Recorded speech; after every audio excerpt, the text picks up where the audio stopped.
This is my sister, Mary Spence. She's calling us over from Fort Myers, Florida. Mary, why don't you tell the people a little bit about yourself? Who are you in your own words? Yeah. So, like my brother Austin said, I am in Florida. I am a part of my Autism Connection, which is a group for autistic kids or adults 18 years and older, that helps people on the spectrum like myself find friends and do other community activities, and it's super fun. Awesome. Tell us a little bit more about like your regular day. Like, what do you like doing personally? Tell us a little bit more about yourself. I see all of your Packer Hey, apparel in the yeah, background. So tell us a little bit more about yeah. that. So I grew up in Wisconsin with Austin and my sister Nicole and my mom and whatever. And I grew up a Packers fan, and I'm still like in it more. I guess I would delve deep more into it a lot more now. I'm more on the history side of it. So all these players behind me are actually former players from the 90s, 2000s, whatever. And I wasn't even born. I know it's okay. But and then I just started podcasting a couple of years ago, and it's just crazy how many communities I've been a part of via the podcasting community, and talking to my friends on Discord and stuff like that, and having fun with that, and going back free once in a while. Tell us about the podcast. What do you guys talk about on there? Is it just you? Like, what's the name and everything? Yeah, so it's the Milk and Cheese podcast. Actually, have it right here, right next to me. That's funny. It's the Mac and Cheese podcast. We are on YouTube, Spotify. It's usually by myself, but I also have a co-host. Her name is Cassie. She's from Wisconsin. So we do like a Zoom call like this, and then we talk about the Packers, talk about games. Every once in a while, I bring up fun guests. Like I know I'm the only channel besides the Packers channel that has done Packers history. So that's something I'm going to dive into next year probably, is to dive more on the history of the team, how the Packers became a team, and then do every NFL team from that. And then I'll try to do this year again. I tried to do it last year, didn't work out. I'm going to Hmm. try to bring one fan of every team that we play on to talk about the competition, and to talk about off season and stuff. Since we're in off season, I'm bringing on a fan this week actually to talk about their team. And it so happens that we play each other this season again. So it's a fun Awesome. rivalry, but it's fun I talking to know everyone. the draft is upcoming, right? You got It any already news for passed. the draft going on right now? Yeah, the draft already passed. It was 2 weekends ago. Okay. So it's funny. So I was on a big Packers um channel, Packer Day podcast on YouTube, Spotify, whatever. And he literally asked me what players I wanted, or because I don't watch college football, so it's a little bit different for me. Yeah. We literally got every position that I wanted. We got a kicker. Packers cut Brandon McManus, which he was horrible last season, so I'm okay with that. But it was a good draft, no matter what. Okay, It cool. was Do you run like a fantasy league too?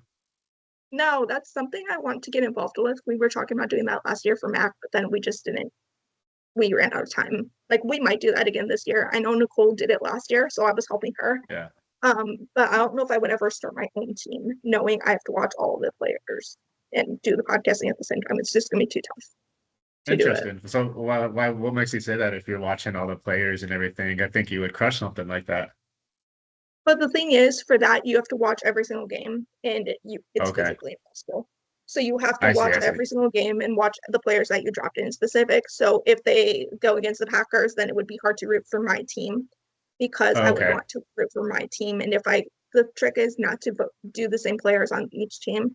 So it's like you shouldn't draft all the Packers because then if you drop the Packers, then it's not fair, kind of. And you Mhm. also want different teams on different bye weeks, kind of. So Yeah. there's different strategies behind fantasy football. And that's something I might do it in the future, like when I'm done podcasting. Most likely not, though. It's just a lot of people wanted me to join their fantasy leagues, but again, I wouldn't have time to watch all the games because there's games on at the same time. And it's also like I would have to find out where to watch those games at. It's like YouTube, Hulu, TV, whatever. Um, it's just tough to do it all at the same time. I would love to, but it's just too tough. Okay, I get that. Tell us a little bit more about My Autism Connection. How long have you been with this program, and what is like the overall structure of this? Tell us a little bit about what you guys do inside the program. Yeah. So I've been a member of my Autism Connection over Mac since October of 2024. We do game night creative arts workshop, which I'm actually leading tomorrow, Wednesday this 13th, as we're talking about it. Cool.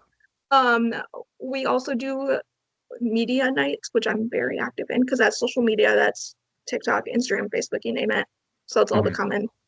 Um, but yeah, it's just a fun program that we love doing. So like game night, we all like go around different card table games, I guess, and we play like Uno, Monopoly, Life, like Shoots and Ladders, like random Mario on the TV, like Switch TV. And then like arts and crafts is like where we can like be ourselves, kind of, and Mhm. like do diamond art, paint, knit, whatever, craft, write, whatever. And then media would be like last time we did elevator pitches. So we worked on our elevator pitches, like how we'd want to work in a job. And Mhm. it's like stuff like that. Like we learned how to communicate better, I guess. And then something that we had last season, and we're still doing it. When I say last season, I mean the years. We Mhm. have a program called I Hope actually, which is good for boundaries and relationships and dating. So we learn all of that from professional in that area of Awesome. knowledge. That's so cool. That's so cool. Tell us a little bit more about like how's it structured on a weekly basis? Is it like you're going over something on every single day? Is it like you're Yeah, seeing someone once a week or twice a week? yeah. So we, like I said, Wednesdays are always either I Hope, which is the relationship to boundaries dating. Okay. And then we also have a culinary workshop, which we actually partner with the local university right down the road from me. Hmm. Um, and they teach us hospitality, like cooking, like chili, stuff like that, like common meals. Yeah. Um, and then we bring home the recipes so that we can make them at home. So like I started making burgers on the grill with mom, Hmm. without mom's help for the first time. And then every other Friday, like this Friday, is the first and third Friday we have a meeting at NAC. So most of the Okay. time I'm there twice a week, but not all the time. It's like twice to once a week. And we see the same director for the most part. Well, we switch on and off, but yeah. Okay. Very good. And then I remember the last time I was there for Christmas over holiday, you just kind of like linked up with some friends and went to go get a meal. So do you obviously have friends that you met there? You became close with them and everything. Tell us a little bit more about the connections that you made and what's that done for you. Yeah, for sure. Like you said, that was so after the meetings, we go out to dinner all the time. It's a Okay. common thing every other Wednesday. So I think this weekend it's so someone at Mac always does a poll, kind of. We have a Slack group in Mac. We have like Burger Queen or Dairy Queen, or Wendy's or Dairy Queen. So far it looks like Dairy Queen is winning. So then we have people that will drive us to these restaurants, Mhm. to take us to these restaurants. So then we all meet up to hang out. But yeah, I've definitely made a lot of friends, actually. It's like so many friends that you would never know about. Mhm. Like Mac is such a great place to meet true friends. Like Mhm. friends that I'm still in connection with. Yeah. Crazy. That's great. That's great. And we didn't really have something like this when we were in Wisconsin, Right. you know. Yeah. Guys, we grew up So in very rural Wisconsin. There was 518 people yeah, in super our small. village, not our city or our town. So Yeah, programs like and this don't always exist. So yeah, how has this program changed now that you're able to be a part of something like this? that's a good point. Also, really quick, Mac is the only thing in ever that I didn't know about. Like Mac is the only place for autistic adults to get around to each other. That I know of. So it's like the only place like it. Like there's other ones like Autism Speaks and stuff, but Mhm. those are virtual versus this is in person from what I'm understanding. So it's a little bit better because we meet in person. But can you repeat the question again? How has it made my life better, you said?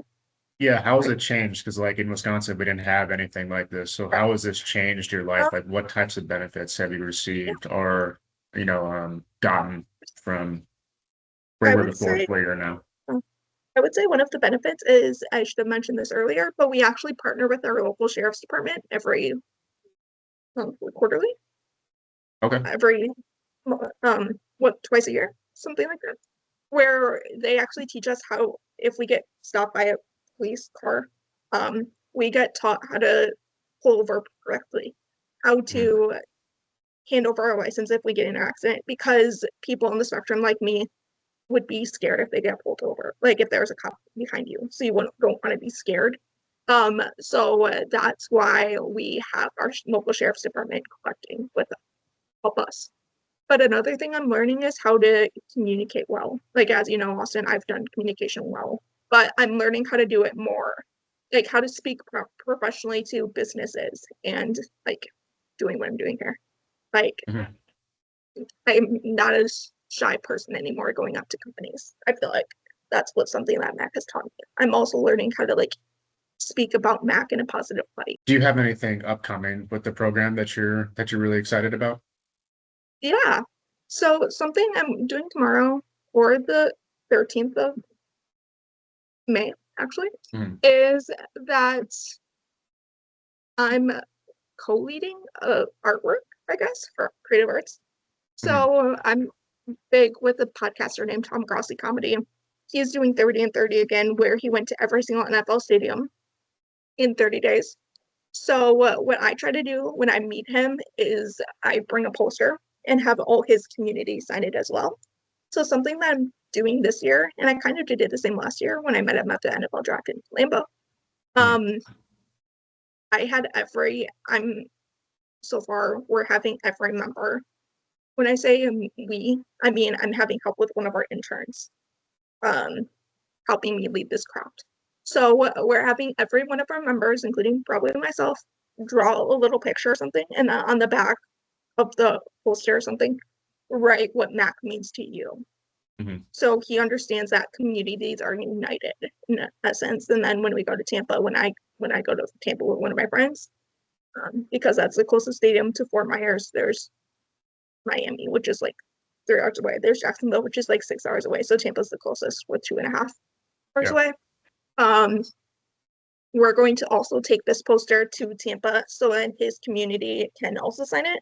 So the main phrase I try to do is like, we're connected, we're united. So for this one, I might do like, welcome to Tampa United or Tampa Strong, something like that. Like Tampa United, something like that. So he knows that people are there supporting him from Tampa and other states as well. Mhm. That's the great thing about it because when I did this, he's done this in 2023. So Mhm. right before I even joined a member of MAC, which is fun this time, because I'm bringing MAC members with me to have him to meet him for the first time and potentially we do a fundraiser. But it's just crazy with all the communities and all the teams coming together. Like you wouldn't think like Bears and Packers fans would come together, and then we're best friends to this day. It's like Yeah. so crazy like that. Like rivalries coming together, holding hands, taking pictures with each other. It's fun. Can you tell us a little bit more about how these programs get started? Like, what is Yeah. the trigger to make everything come together? Is this just like one family member So setting this all up and inviting people? How does this get started? yeah, I'm pretty sure from what I've been told, we don't know the true story of how, well, I don't know the true story how it started, but I can say what how I know it started from what I know of. So it started with our director's son actually starting with an off or out of school program, like after Mhm. school program. And that's how it all started because she didn't have a place where her son can go apparently. So then it all started from that, just like an after school program. And then they got tested for spectrum and then they got told that they were on spectrum. So Yeah. then that's when she started MAC. And then yeah, this is crazy. Okay, cool. Very, very cool. So we were talking a bit before about how, some people have some issues becoming involved with the program. There's like a virtual option. Tell us a little Correct. bit more about what you're seeing as a participant. So I know there's some families that can't afford their membership, and that sucks because, like we talked about, these programs Right. aren't really offered everywhere. And if someone could get these skills, that would be great. But tell us a little bit more about what you're seeing and some solutions that Mac has. For the virtual program, you're saying? Yeah, for people Or in that general? tell us a little bit about you're seeing some people not being able to, fund their memberships, and then what kind of solutions are there? Yeah. I'm seeing that members, I think it's because the insurance companies keep raising prices, honestly, and that's a lot of reasons why I've heard members can't afford the prices anymore for Mac. But we have the virtual program, which is a lot cheaper. Right now, in-person Mac is $100 per month. You have to pay per month, so it's a lot of money. And then a virtual program is $30 a month. So that's a lot difference. That's a lot better difference. So from what I understand, and this is from people from the virtual program, which are still friends with to this day, because they used to be in-person members. That's how I got to used to them. Mhm. So virtual members can't do any of our creative arts game night, anything like that. So they can Mhm. only go to parties, like Christmas party, Halloween party, Thanksgiving. Like that's it. Yeah. So they can't even do the meetings. So because their meetings are virtual, everything with virtual program is virtual. So they stay from their homes. You can also be from different states and still be a part of MAC, technically. You just Mhm. have to have a um, oh my gosh, uh, oh my gosh, what is it called? 503, something like that. That says you are like have a disability, like Okay, autism, okay, like some type of like something like certificate. that. Yeah, I got you. I got Yeah, you. Okay. but or 504 is what it was in Texas. So you have to have like something like that where it says like you are on the spectrum, and you have to like prove that you're on the spectrum to be a member of that. Mhm. But yeah, it's just incredible. A lot of our friends are still friends to this day because of Yeah. virtual. It's just Yeah, crazy. so it's cool that they have that virtual option, but you've had some friends that you were close with that to where they couldn't do the in-person anymore, they had to shift to virtual. Correct. Because of insurance was raising up. Yeah. And yeah, that sucks, that really sucks because this program is bringing you a lot of value. It's really beneficial for you from a skills point of view, from a business point of view, to a connection point of view. And like we Right. continuously said throughout this interview, there is not a lot of other options out there. So when prices are increasing, this could really affect families. And that's a little bit Right. about what I'm doing behind the scenes. I talked to you about this before, about what I'm doing to help fund some of these programs to keep them instated because it shouldn't be an option or Mm-hmm. these programs should be available to everyone. And I'll talk a little bit more about what I'm doing behind the scenes. But before we cut off, is there anything else that you wanted anyone to know about my autism connection? Yeah, sorry about that. So if you're in the area, in person is better, but there's a virtual program, like I said. And then really fun fact. So did you know that over US, over 50,000 adults, autistic young adults actually aged out of school-based support? So like I said, Mhm. outside of school, that's where MAC comes important because we have a capacity limit, which is sad, but um, it is what it is. And also really quick, I know from what mom said, you help with a lot of older people. There Mhm. is no age cutoff for MAC. You can be like 60 because they're finding out that older adults are actually getting diagnosed with autism for the first time. Mhm. So you can be any age and still join. You just have to be 18. 18 is the cutoff for the youngest, but Yeah. then you can be like any older. Um, and then MAC serves 18 adults and older, especially specifically bringing the gap so they don't have to navigate adulthood alone. Mhm.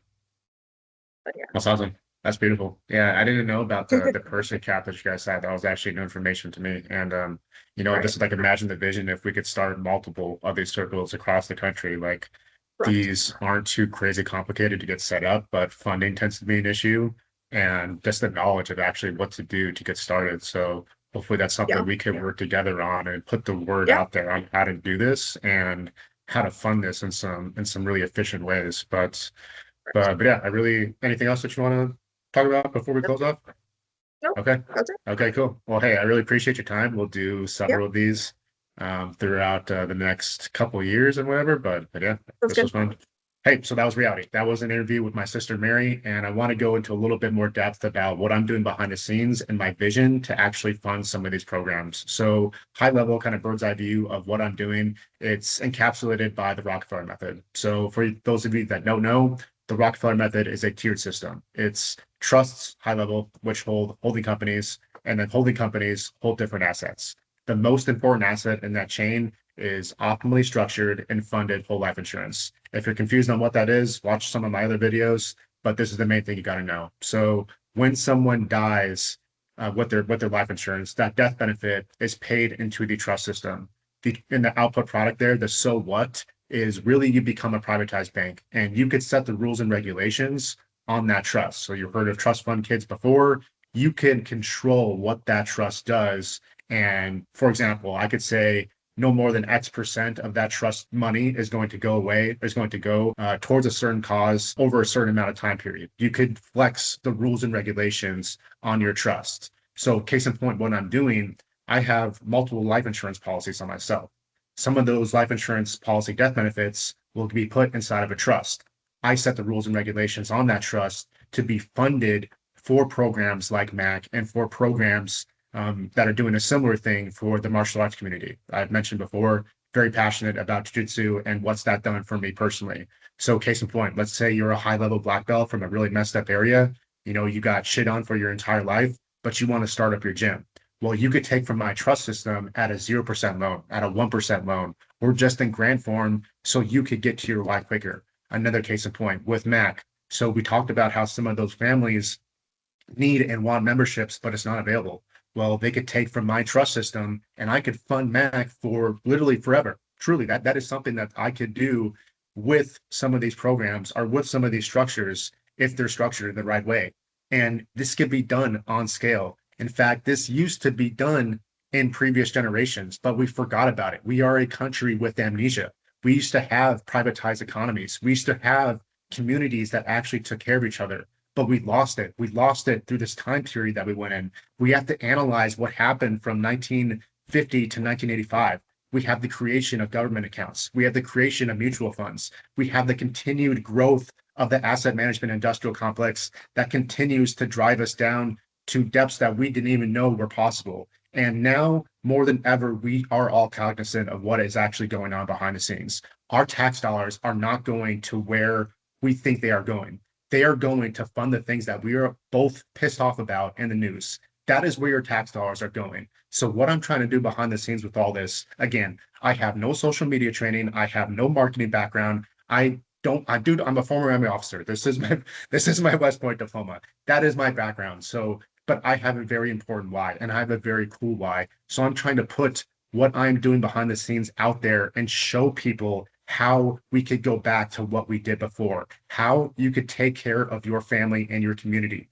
These are systems to where you can enact some of those goals. Keep in mind too, this doesn't have to go to my causes. This could go to your causes. This could be done on scale. If you have a family, if you have a passion that you are trying to build, reach out to me. I could plug you into an entire team to help make some of those visions reality.